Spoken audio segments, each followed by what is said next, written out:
Good day, everybody, and welcome to another edition of the Military and Foreign Affairs Network. I am your host, the voice of reason. Today, we are continuing our ongoing coverage of the war between the Russian Federation and Ukraine. And today, we are continuing to get quite a bit of information coming in about the alleged shoot-down of up to 6 Russian-made Kh-47 Killjoys by allegedly U.S. Patriot air defense missile systems. Some of the headlines read as follows. U.S. officials report minimal damage to Patriot system after Russian attack near Kiev. Now, I think that's important.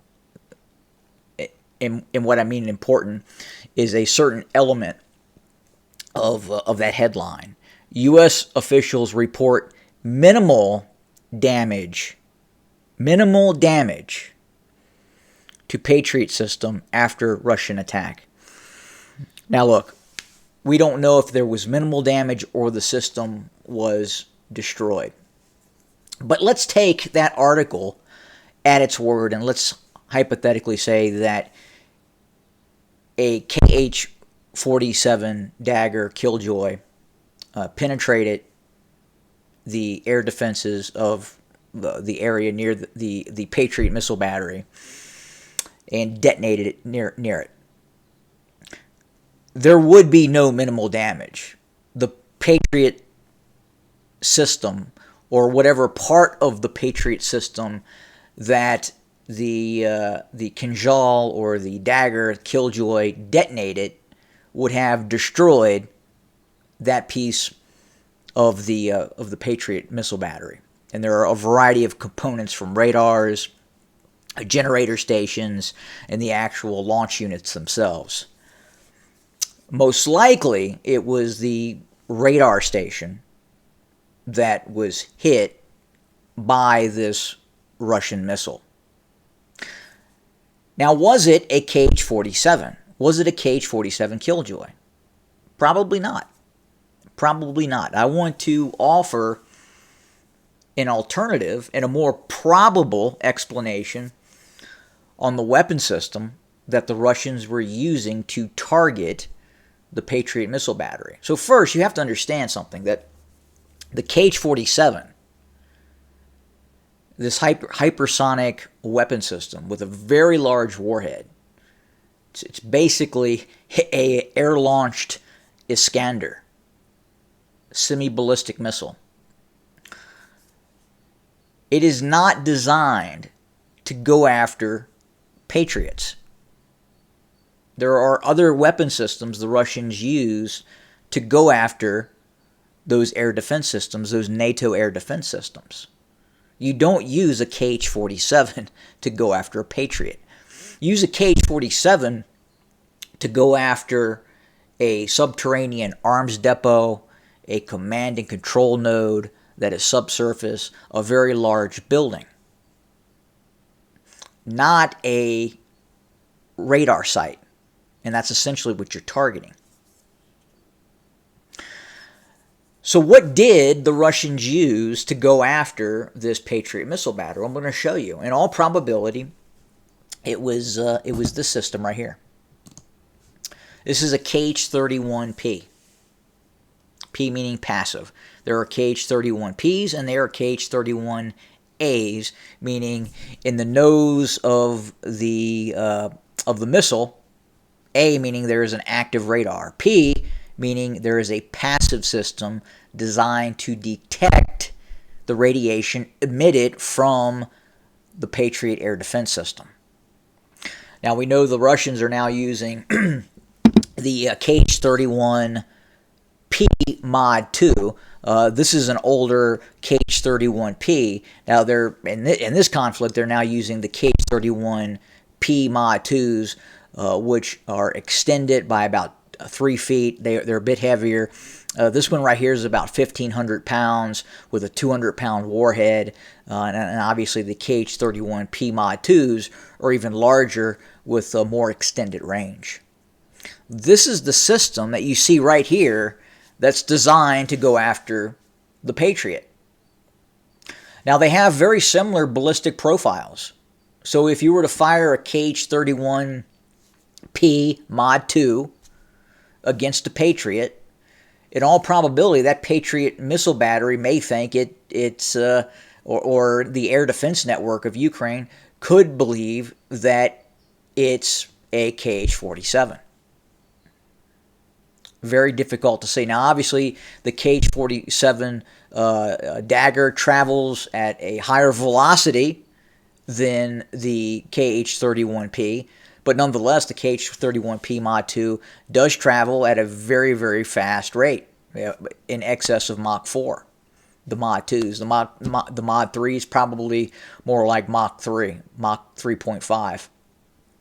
But still a very fast missile system that could be mistaken for the KH-47 Dagger. But again, it goes back to my point. Why would the Russians use a KH-47 Dagger against a Patriot missile battery? It's not designed to do that. The warhead, the guidance system in the KH-47 is not designed to go after air defense systems. Again, it's designed to go after hardened targets. This system right here that you see in front of you, with that passive seeker, is designed to look for, identify, and then go after those Patriot missile batteries. And that's what it does. So I would say that in all probability that the shoot down or the alleged shoot down of some of these missiles are not in fact KH-47s, Daggers. Now, is it possible they've shot one down? Maybe. But if the Russians were shooting weapon systems, missiles, at Patriots, then they were using this system right here. They're not shooting a KH-47 Dagger at a Patriot. They're shooting this, a KH-31P Mod 2. That's what they were using. Now, obviously, as you collect rubble, the front of the missile may look very similar to a KH-47. We just don't know yet. But I wanted to talk about that again, just give you, the viewer, more insight into the possibility of what was being used by the Russians against these Patriots. Again, the KH-47 Dagger is not the weapon system the Russians would use against that. It's this right here, the KH-31 passive or P Mod 2s. Other news, let's go over to the battle for Bakhmut.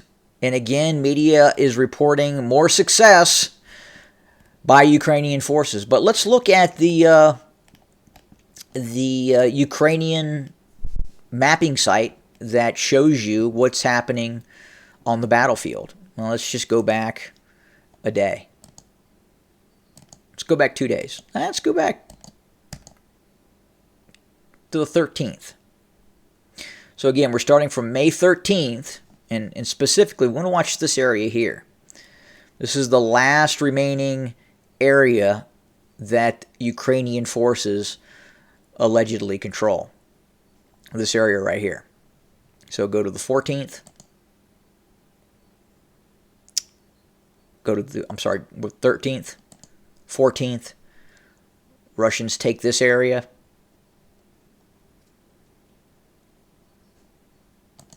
15th, Russians continue to press on, have taken a little bit more in this area. 16th, nothing reported. 17th, fairly large area captured by Russian forces. And again, this is a Ukrainian sympathetic site.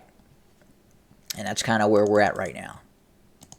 So again, the Russians are continuing to take territory, especially in what you would call the city of Bakhmut. And this, again, this is the last area until once this is captured, and now this map is saying all of this is now disputed. There's essentially no area in Bakhmut that the Ukrainians firmly control. If we go back just yesterday, and I talked about this, the Ukrainians controlled this area, probably about 3 or 4 apartment blocks in this area. Today, nothing. It's great. It's a gray zone, meaning it's disputed. Meaning this site is saying that we cannot say for certain if Ukrainian forces are still in this area or they have fallen back, or it has become a no man's land, and neither side has forces in these areas. So I think that was important to talk about as we continue to watch. At least mainstream media excerpts are saying that the Ukrainians are making headway in Bakhmut. They are counterattacking. Do you see a counterattack here? It's not happening. Not in this area, at least. Now, it is happening south and north. Yes, several hundred meters of territory have been, of fields have been taken, allegedly, by Ukrainian forces. Not major terrain features, just open fields. So again, wanted to address that as well. But more importantly, I wanted to talk about the shoot down of those alleged KH-47s. If in fact a Patriot weapon system was taken out of operation, most likely by a KH-31P and not a KH-47 Dagger. Don't think that happened. So we'll continue to monitor. We will continue to report. Thank you for joining us today. More to come very, very soon. And as always, have a good day.